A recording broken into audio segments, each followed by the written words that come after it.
ಬಾಗಲಕೋಟೆಯಲ್ಲಿ ದಿನೇ ದಿನೇ ಬಿಸಿಲ ಬೇಗೆ ಹೆಚ್ಚಾದಂತೆ ನದಿಯಲ್ಲಿ ಕೆರೆಗಳಲ್ಲಿ ನೀರು ಕಡಿಮೆ ಆಗ್ತಾ ಇದೆ. ಈ ಹಿನ್ನೆಲೆ ಬೃಹದಾಕಾರದ ಮೊಸಳೆಗಳು ನದಿಯಿಂದ ಹೊರಗೆ ಬರುವಂತಹದ್ದು ಸರ್ವೇ ಸಾಮಾನ್ಯ ಆಗ್ತಾ ಇದೆ. ಕೃಷ್ಣಾ ನದಿಯಲ್ಲಿ ನೀರು ವಿರಳವಾಗ್ತಿದ್ದಂತೆ ಮೊಸಳೆಗಳು ಪ್ರತ್ಯಕ್ಷ ಆಗ್ತಾ ಇದೆ. ಬಾಗಲಕೋಟೆ ಜಿಲ್ಲೆಯ ಗಲಗಲಿ ಸಮೀಪದ ರಬಕವಿಯಲ್ಲಿ ಸದ್ಯ ಮೊಸಳೆ ಪ್ರತ್ಯಕ್ಷ ಆಗ್ತಾ ಇದ್ದು ಗ್ರಾಮಸ್ಥರು ಆತಂಕದಲ್ಲಿ ಕಾಲ ಕಳೆಯುವಂತಹ ವಾತಾವರಣ ನಿರ್ಮಾಣ ಆಗ್ತಾ ಇದೆ.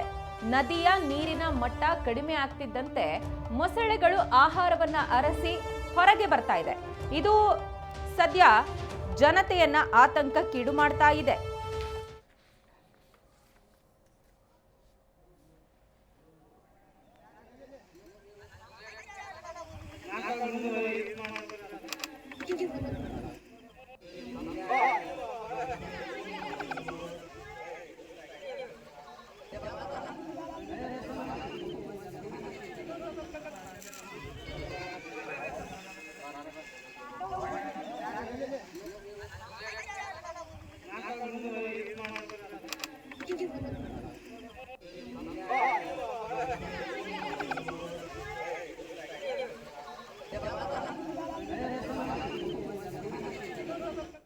ನೋಡಿ, ಬೇಸಿಗೆಯ ಬೇಗೆ ಹೆಚ್ಚಾದಂಥ ಸಂದರ್ಭದಲ್ಲಿ ಪ್ರಾಣಿಗಳಿಗೂ ಕೂಡ ಯಾವೆಲ್ಲ ರೀತಿಯ ಸಮಸ್ಯೆಗಳು ಎದುರಾಗುತ್ತೆ.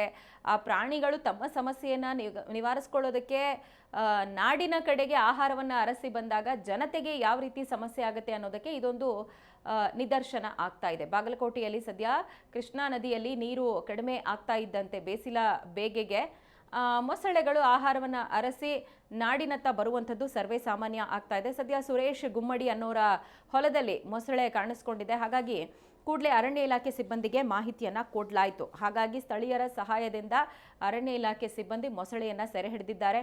ವಾಪಸ್ ಅದನ್ನು ನದಿಗೆ ಗ್ರಾಮಸ್ಥರು ಹಾಗೆ ಅರಣ್ಯ ಇಲಾಖೆ ಸಿಬ್ಬಂದಿ ಸೇರಿ ಬಿಟ್ಟುಬಿಟ್ಟು ಬಂದಿದ್ದಾರೆ.